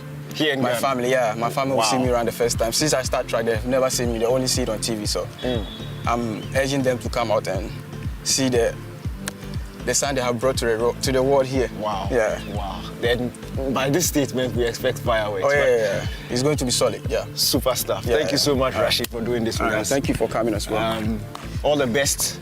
And may you keep growing, may you keep getting better. Thank you so much. With all the support that we give you. Big shout outs to the sports team and the TV station. Yeah, keep doing your work as well. All right, boss. All right. So, Abdul Rashid Saminu, national record holder in the 100 meters, giving us a quick chat on his preparations ahead of the African Athletics Championships. Thank you very much.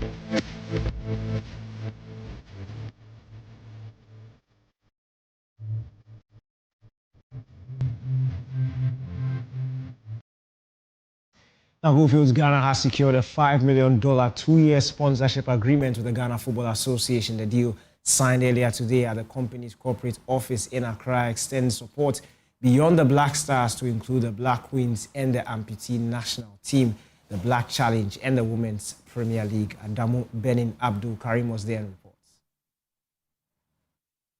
Representatives of the beneficiary teams were in attendance. This is the first time a Goldfields partnership with the GFA will support other national teams beyond the Black Stars. The company's managing director, Elliot Chum, explained the vision behind including the amputee national team and women's teams.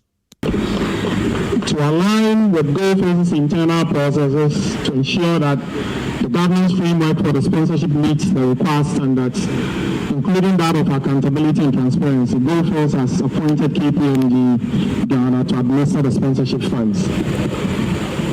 Providing some support for the national women's team, the Black Queens, and the national fiscally challenged men's team, the Black Challenge, is in line with Goldfields' environmental, social, and governance approach and commitment. Our USG prioritizes responsible mining, inclusive growth, and shared value for stakeholders. Support for women and the fiscally challenged aligns with us and would help towards directly advancing gender equality and empowerment. Meanwhile, GFA President Keto Kreku says the sponsorship has taken a huge burden of the association. Without this key investment, I do not know where and how our Black Challenge will compete in the World Cup this year.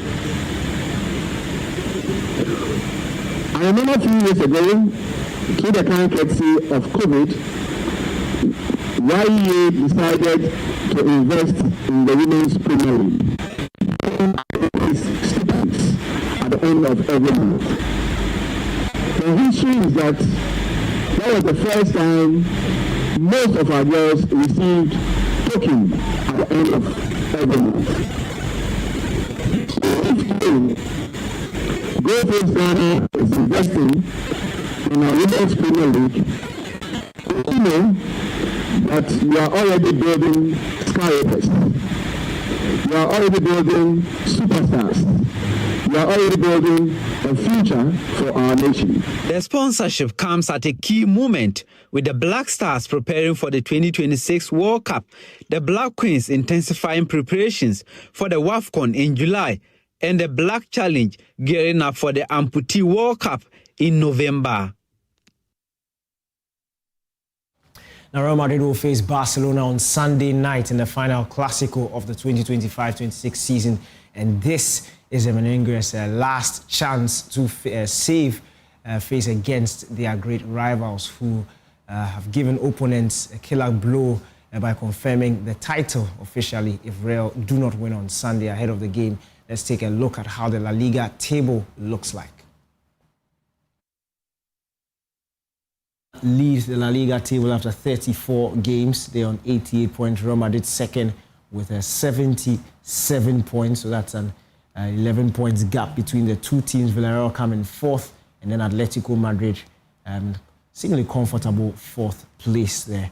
Villarreal in third place. But that means that a win for Barcelona will confirm they winning the La Liga for the second successive season. That's what they'll be looking at doing. Hansi Flick and his side will be hoping to beat their rivals who are in all sorts of trouble and clinch the La Liga title. La Liga will be hosting a watch party of the El Clásico at the residence of the Ambassador of Spain. Joining me in studio for this event, Desmond Chiji, who is a La Liga delegate for Nigeria and Ghana, and then Nsazi. What's the saying? It's very difficult to pronounce. Miami Intane. Yeah. All right, guys, it's a big one. Yes, thank you for having us. El Clásico, no matter the state of the teams, it's still a big one. Probably the biggest fixture in world football. What should fans expect on Sunday at the watch along? I think it's going to be a lot of fireworks, even though it looks like Barcelona is running away with it, but anything can happen. Madrid is doing their best now just to, anything can happen. I believe the best team will definitely win. Madrid is not out yet, even though we still have like 3 games to go. It's going to be an interesting. Barcelona will want to win the title on their own turf against Real Madrid, given the rivalry. And Madrid won't want that to happen. So it's going to be an entertaining day, a wonderful moment where 2 fans, 2 big clubs come together, and 2 titans come together to showcase what Spain has to offer. So we're excited and we're looking forward to it. Yeah, and Sunny, let's look at these 2 teams, Real Madrid, Barcelona, probably the 2 biggest teams in the world. What is their importance, especially for Spanish football, not just in the league, but outside also? Yeah, we are here now in Africa also speaking about the El Clásico. Yeah. It's very important for us also to have this kind of teams in our football, and also for the development of Spanish football and for the football around the world. So we are so happy to be here also in Ghana with a lot of people celebrating and having a good day seeing the Clásico. So yeah. Let's talk about the event on Sunday. Okay. Just shed more light on it so people can. Before we do the Clásico, we are having a week in Accra as well. We've had a week of a lot of activities, which Ntan is going to talk about a little bit. Mm-hmm. We're talking about the Ghana Equality League also, which is a league that we've designed for girls to give them an opportunity. And also, that trickles down now to the week of the El Clásico, which is something that we're looking forward to. It's going to be, there's going to be a lot of guests, a lot of fun at the El Clásico watch party. It's going to be at the Spanish ambassador's residence. We're going to have a lot of good food, good drink, good wine, a lot of nice people, a lot of institutional people, a lot of media. You guys are going to be there as well. So we're going to have a group of different kind of people coming together to help us celebrate the Clásico, which we feel is going to be what we call in Spanish bombazo. So we're looking forward to it. Zani, just shed more light on the activities that happened throughout the weekend, possibly what you plan going forward. We are doing a lot of things around here, around the communities. We have been training girls and women to be coaches. So it's very important to the development of the Ghana football. So also we have been with the girls, little girls, playing and doing for them a training too. That is very interesting for them because they don't have women role models. Yeah. And they have the same dreams that we have. So they want to play football, and La Liga and La Liga Foundation are achieving this in Ghana. The girls have new role models, new dreams, and the Equality League. Okay. So it's an amazing moment also to celebrate before El Clásico that we have a lot of girls playing here. And any of the foundation La Liga in Africa, what has it been like? I remember quite a while ago when you came in. What has that experience here on the continent? It's been great. We've gone from stages to stage. We started by, when we come to a new country, what we try to do is first of all, we have to learn the culture, try to understand the landscape in which we are in, and which is what we did the first couple of years. And now we are beginning to expand a little bit, show people what we can do. We went from doing media days, and now we are now doing. We went with women empowerment program. So this Ghana Equality League, like Anthony is talking about, is a trickle down from the women empowerment programs which we are working on. Together, it's going to be together with La Liga Foundation, who are supporting us as well. We came together with this concept, and mind you, that project we've launched it in Cameroon. Okay. We've launched it in South Africa. So now we are also launching the Ghana Equality League in Ghana, which is tomorrow is going to be the launch day. It's going to be at the Kharyne pitch. It's a way of giving back to the society, a way of encouraging girls to let them know that you can also play football and be a footballer at the end of the day and still live your life, So we want to, it's a way of giving back to passing her experience from her side to the girls, and so that they can have a role model to look up to. We've mentioned it quite a number of times in this discussion, but what does it entail for people who are trying to understand what the Equality League is? Like, what's the format exactly?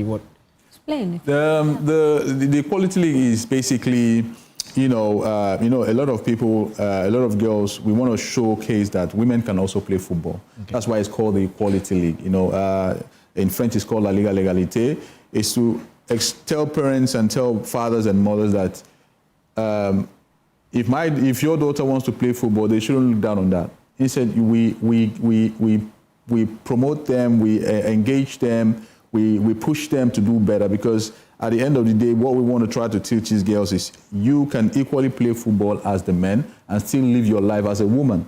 You know, because some parents also, they think that, oh, maybe because my child is playing football, she's not going to do the things we're trying to kind of like educate, using this program to educate parents, to let them understand that young girls can play football and still live their lives as young girls. So that is what the Equality League stands for. Yeah. I would want to push you on your predictions for. Okay, go ahead. Real Madrid are fighting all over the place in their Okay. Barcelona are on form. Who do you think is going to get this? Wow, that's a big one. The last time I said my prediction, I didn't get it right. So it's going to be tough. It's going to be tough, to be honest. Madrid don't want to go out just like that. You know, practically, mathematically, the league is kind of behind them now, but they will want to prove to themselves that they are still Real Madrid. So I'm going to say 1-1. I'm going to say 1-1. I'm going to say a draw. Okay, my prediction is like, I think that Barcelona is going to win, so 2-1. 2-1 is the result that I give you. Keep it very respectable. Because the way I look at it, it's like one team is in turmoil and the other team is on form. And I see a battering. I think it's going to be like 4-5-0. So that's just me. But thanks, guys, for doing this with us. Certainly, we'll be looking forward to that watch party at the Spanish Embassy. It's going to be a big one, obviously. Yeah. Real Madrid Barcelona, as you can see it on your screen, is always a big one. 6 p.m. on the 10th of May, Real Madrid, or Barcelona versus Real Madrid. Barcelona having a chance to clinch the La Liga title at home against their fiercest rivals. What a way to do it if they are able to do it. But that was Desmond Chiji, who is La Liga's delegate for Nigeria and Ghana, and Nzani Nsinas. Perfect. Super. She's La Liga's foundation ambassador. Bring that into Prime Sports with me, Daniel Kranting. Thanks for your time.